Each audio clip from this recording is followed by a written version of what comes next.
Boss ಟಿವಿಯ ವೀಕ್ಷಕ ಬಂಧುಗಳಿಗೆ ನಮಸ್ಕಾರ. ಎ ನ್ಯೂಸ್ ಅಂದ್ರೆ ಆಲ್ ಇಂಪಾರ್ಟೆಂಟ್ ನ್ಯೂಸ್ಗೆ ಸ್ವಾಗತ.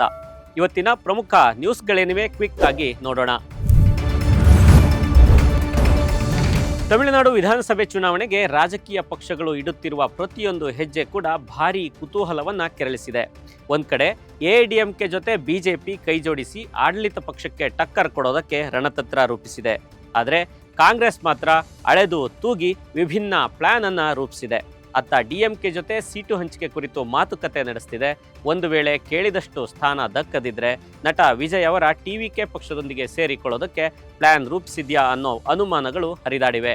ಇದಕ್ಕೆ ಸಾಕಷ್ಟು ಪುಷ್ಟಿ ನೀಡಿದೆ ವಿಜಯ್ ಅವರ ತಂದೆ ಎಸ್.ಎ. ಚಂದ್ರಶೇಖರ್ ಅವರ ಮಾತು. ಕಾಂಗ್ರೆಸ್ಗೆ ಟಿವಿಕೆ ಬೆಂಬಲ ನೀಡುವ ಸಾಧ್ಯತೆ ಇದೆ. ಯಾಕಂದ್ರೆ ಸ್ವಾತಂತ್ರ್ಯಕ್ಕಾಗಿ ಹೋರಾಡಿ ಕಾಂಗ್ರೆಸ್ ಈಗ ನಿಧಾನವಾಗಿ ಕುಸಿತಾ ಇದೆ. ಹೀಗಾಗಿ ಕಾಂಗ್ರೆಸ್ಗೆ ಬೆಂಬಲ ನೀಡಿ ಅದನ್ನು ಹಿಂದಿನ ವೈಭವಕ್ಕೆ ತರುವ ಉದ್ದೇಶ ವಿಜಯ್ಗೆ ಇದೆ. ಆದರೆ ನಮ್ಮ ಆಫರ್ ಅನ್ನ ಸ್ವೀಕರಿಸೋದು ಬಿಡೋದು ಕಾಂಗ್ರೆಸ್ಗೆ ಬಿಟ್ಟಿದ್ದು ಅಂತ ವಿಜಯ್ ತಂದೆ ಹೇಳಿದ್ದಾರೆ. ಮತ್ತೊಂದು ಕಡೆ ಕಾಂಗ್ರೆಸ್ನ ಒಂದು ಬಣ ಟಿವಿಕೆ ಜೊತೆ ಮೈತ್ರಿ ಮಾಡಿಕೊಳ್ಳುವಂತೆ ಪಟ್ಟು ಹಿಡಿದಿದೆ ಅಂತ ಹೇಳಲಾಗ್ತಿದೆ. ಒಂದು ವೇಳೆ ಕಾಂಗ್ರೆಸ್ ಟಿವಿಕೆ ಮೈತ್ರಿ ಮಾಡಿಕೊಂಡ್ರೆ ಡಿಎಂಕೆಯಿಂದ ಕಾಂಗ್ರೆಸ್ ದೂರವಾದಂತಾಗುತ್ತೆ. ಅಲ್ಲದೆ ತಮಿಳುನಾಡು ಚುನಾವಣೆಯಲ್ಲಿ ವೋಟ್ಗಳು ಚೆದರಿ ಹೋಗಿ ಯಾರಿಗೆ ಲಾಭವಾಗುತ್ತೆ ಅನ್ನೋದು ಕುತೂಹಲವನ್ನ ಮೂಡಿಸಿದೆ. ಚಿನ್ನ ಬೆಳ್ಳಿ ರೇಟ್ ಯಾವಾಗ ಕಡಿಮೆ ಆಗುತ್ತಪ್ಪ ಅಂತ ಕಾದು ಕುಳಿತಿದ್ದ ಜನರಿಗೆ ಗುಡ್ ನ್ಯೂಸ್ ಸಿಕ್ಕಿದೆ.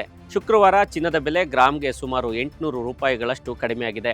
24 ಕ್ಯಾರೆಟ್ನ 1 ಗ್ರಾಂ ಚಿನ್ನದ ಬೆಲೆ 17,062 ರೂಪಾಯಿಗಳಾಗಿದ್ದು 823 ರೂಪಾಯಿ ಕಡಿಮೆಯಾಗಿದೆ. ಇನ್ನು 22 ಕ್ಯಾರೆಟ್ನ 1 ಗ್ರಾಂ ಚಿನ್ನದ ಬೆಲೆ 15,640 ರೂಪಾಯಿಗಳಾಗಿದ್ದು 755 ರೂಪಾಯಿ ಇಳಿಕೆಯಾಗಿದೆ. ಹಲವು ದಿನಗಳಿಂದ ಸತತವಾಗಿ ಏರಿಕೆಯಾಗಿದ್ದ ಗೋಲ್ಡ್ ರೇಟ್ ಇದೇ ಮೊದಲ ಬಾರಿಗೆ ಕಡಿಮೆಯಾಗಿದೆ. 1 ಗ್ರಾಂ ಬೆಳ್ಳಿಯ ಬೆಲೆ 395 ರೂಪಾಯಿಗಳಾಗಿದ್ದು 15 ರೂಪಾಯಿ ಕಡಿಮೆಯಾಗಿದೆ. 1 ಕೆಜಿ ಬೆಳ್ಳಿ ಬೆಲೆ 3,95,000 ರೂಪಾಯಿಗಳಾಗಿದ್ದು ಒಂದೇ ದಿನ 15,000 ರೂಪಾಯಿ ಕಡಿಮೆಯಾಗಿದೆ. ಇದಲ್ಲದೆ ಮಲ್ಟಿ ಕಮಾಡಿಟಿ ಎಕ್ಸ್ಚೇಂಜ್ ಟ್ರೇಡಿಂಗ್ನಲ್ಲಿ ತೀವ್ರ ಏರಿಕೆ ಕಂಡಿದ್ದ ಚಿನ್ನ ಹಾಗೂ ಬೆಳ್ಳಿ ಪ್ರಾಫಿಟ್ ಬುಕಿಂಗ್ ಹಿನ್ನೆಲೆಯಲ್ಲಿ ಶುಕ್ರವಾರ ಭಾರೀ ಕುಸಿತ ಕಂಡಿವೆ. 17ನೇ ಬೆಂಗಳೂರು ಅಂತಾರಾಷ್ಟ್ರೀಯ ಚಲನಚಿತ್ರೋತ್ಸವದಲ್ಲಿ ಪ್ಯಾಲೆಸ್ತೀನ್ ಮೂಲದ ಸಿನಿಮಾಗಳ ಪ್ರದರ್ಶನಕ್ಕೆ ಕೇಂದ್ರ ಸರ್ಕಾರ ತಡೆ ನೀಡಿದೆ. ಕೇಂದ್ರ ವಾರ್ತಾ ಮತ್ತು ಪ್ರಸಾರ ಸಚಿವಾಲಯವು ಈ ಸಿನಿಮಾಗಳಿಗೆ ಅನುಮತಿ ನೀಡಲು ನಿರಾಕರಿಸಿದೆ. ಆದರೆ ಇದೇ ಚಲನಚಿತ್ರೋತ್ಸವದ ರಾಯಭಾರಿಯಾಗಿರುವ ನಟ ಪ್ರಕಾಶ್ ರಾಜ್ ಕೇಂದ್ರ ಸರ್ಕಾರದ ನಡೆಯನ್ನ ತೀವ್ರವಾಗಿ ಖಂಡಿಸಿದ್ದಾರೆ.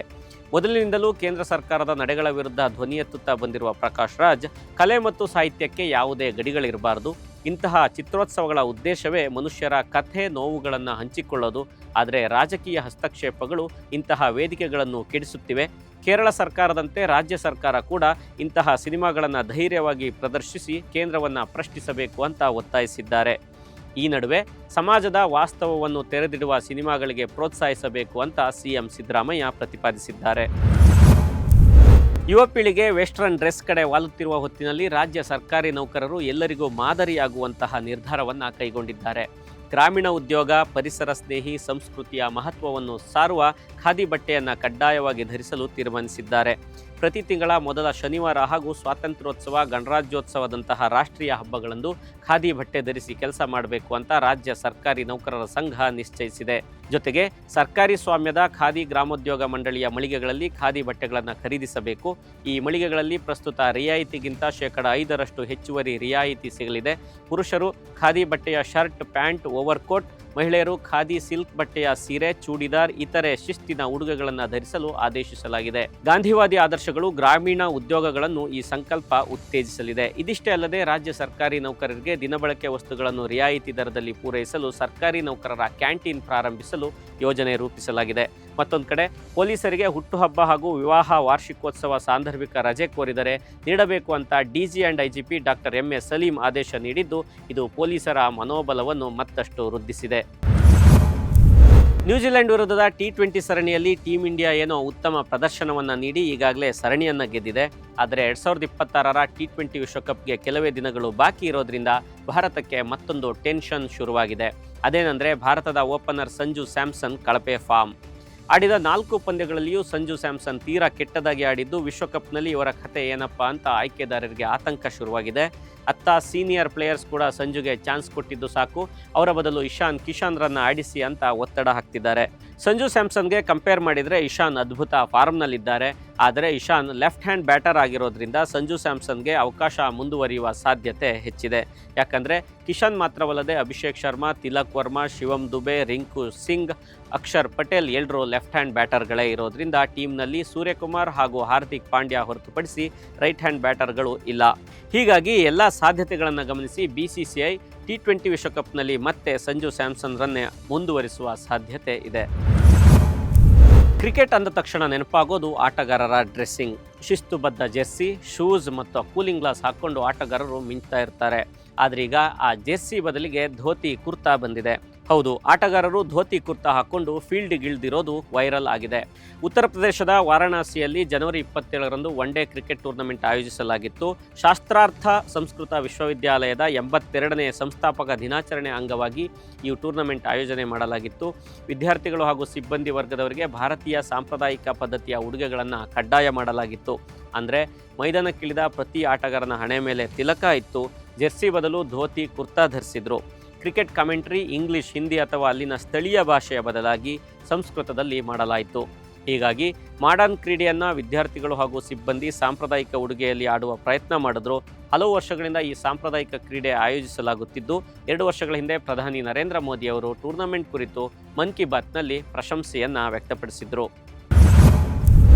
ಇಂಡಿಯನ್ ಟೀಮ್ನ ಸ್ಟಾರ್ ಪ್ಲೇಯರ್ ಕಿಂಗ್ ಕೊಹ್ಲಿ ಫ್ಯಾನ್ಸ್ಗೆ ಬಿಗ್ ಶಾಕ್ ಎದುರಾಗಿತ್ತು. ನೋಡ್ತಿದ್ದಂತೆ ಗುರುವಾರ ರಾತ್ರಿ ಕೊಹ್ಲಿ ಅವರ ಇನ್ಸ್ಟಾಗ್ರಾಮ್ ಅಕೌಂಟ್ ಕಣ್ಮರೆಯಾಗಿತ್ತು. ಫೀಲ್ಡ್ನಲ್ಲಿ ಅಗ್ರೆಸಿವ್ನೆಸ್ ಜೊತೆಗೆ ಅದ್ಭುತ ಆಟದ ಮೂಲಕ ಫೇಮಸ್ ಆಗಿರುವ ಕೊಹ್ಲಿ ಸೋಷಿಯಲ್ ಮೀಡಿಯಾದಲ್ಲೂ ಸಖತ್ ಕ್ರೇಜ್ ಹುಟ್ಟುಹಾಕಿದ್ದಾರೆ. 27 ಕೋಟಿಗೂ ಹೆಚ್ಚು ಫಾಲೋವರ್ಸ್ ಹೊಂದಿರುವ ಕೊಹ್ಲಿ ಇನ್ಸ್ಟಾಗ್ರಾಮ್ ಅಕೌಂಟ್ ದಿಢೀರ್ ಮಾಯವಾಗಿದ್ದು ಎಲ್ಲರಲ್ಲೂ ಆತಂಕವನ್ನು ಮೂಡಿಸಿತ್ತು. ಕೊಹ್ಲಿ ಇನ್ಸ್ಟಾಗ್ರಾಮ್ಗೂ ನಿವೃತ್ತಿ ಘೋಷಿಸಿದ್ರು ಅಂತ ಕೆಲವರು ಅಂದ್ಕೊಂಡ್ರೆ, ಇನ್ನು ಕೆಲವರು ಕೊಹ್ಲಿ ಅಕೌಂಟ್ ಹ್ಯಾಕ್ ಆಗಿರಬಹುದು ಅಂತ ಚಡಪಡಿಸಿದ್ರು. ಕೆಲವು ಅಭಿಮಾನಿಗಳಂತೂ ಕೊಹ್ಲಿ ಅವರ ಪತ್ನಿ ಅನುಷ್ಕಾ ಅವರ ಇನ್ಸ್ಟಾ ಖಾತೆಗೆ ಹೋಗಿ ಕೊಹ್ಲಿ ಎಲ್ಲಿದ್ದಾರೆ ಅಂತ ಕಮೆಂಟ್ಸ್ ಕೂಡ ಹಾಕಿದ್ದಾರೆ. ಕೊನೆಗೆ ಶುಕ್ರವಾರ ಬೆಳಗ್ಗೆ ಕೊಹ್ಲಿ ಅಕೌಂಟ್ ಮತ್ತೆ ಆಕ್ಟಿವ್ ಆಗಿದೆ. ಆದರೆ ಅವರ ಖಾತೆ ದಿಢೀರ್ ಮಾಯವಾಗೋದಕ್ಕೆ ನಿರ್ದಿಷ್ಟ ಕಾರಣ ಏನು ಅಂತ ಇನ್ನೂ ತಿಳಿದು ಬಂದಿಲ್ಲ. ವಿಚಿತ್ರ ಏನು ಅಂದರೆ, ಕೊಹ್ಲಿ ಅವರ ಸಹೋದರ ವಿಕಾಸ್ ಕೊಹ್ಲಿ ಅವರ ಇನ್ಸ್ಟಾಗ್ರಾಮ್ ಖಾತೆ ಕೂಡ ಕಾಣೆಯಾಗಿದೆ. ವೀಕ್ಷಕರೇ, ಇದಾಗಿತ್ತು ಇವತ್ತಿನ AI ನ್ಯೂಸ್, ಅಂದರೆ ಆಲ್ ಇಂಪಾರ್ಟೆಂಟ್ ನ್ಯೂಸ್. ನಾಳೆ ಮತ್ತೆ ಹೆಚ್ಚಿನ ಅಪ್ಡೇಟ್ನೊಂದಿಗೆ ನಾನು ನಿಮ್ಮ ಮುಂದೆ ಬರ್ತೀನಿ. ಅಲ್ಲಿವರೆಗೂ ಬಾಸ್ TV ಕನ್ನಡ ಚಾನಲನ್ನು ಸಬ್ಸ್ಕ್ರೈಬ್ ಮಾಡಿ, ಫಾಲೋ ಮಾಡಿ. ಹಾಗೆಯೇ ನಮ್ಮ ಕಂಟೆಂಟ್ಗಳನ್ನು ಲೈಕ್ ಮಾಡಿ, ಶೇರ್ ಮಾಡಿ ಮತ್ತು ಕಮೆಂಟ್ ಮೂಲಕ ನಿಮ್ಮ ಅಭಿಪ್ರಾಯಗಳನ್ನು ತಿಳಿಸಿ. ನಮಸ್ಕಾರ. ಲೇಟೆಸ್ಟ್ ಹಾಗೂ ಇಂಟ್ರೆಸ್ಟಿಂಗ್ ಸುದ್ದಿಗಳಿಗಾಗಿ ಬಾಸ್ TV ಕನ್ನಡ ಚಾನೆಲ್ನ ಸಬ್ಸ್ಕ್ರೈಬ್ ಮಾಡಿ. ಹಾಗೆಯೇ ಬೆಲ್ ಐಕಾನ್ ಪ್ರೆಸ್ ಮಾಡಿ. ಇದರ ಜೊತೆಗೆ ಫೇಸ್ಬುಕ್, ಇನ್ಸ್ಟಾಗ್ರಾಮ್, X ನಲ್ಲೂ ಮಿಸ್ ಮಾಡದೆ ಫಾಲೋ ಮಾಡಿ.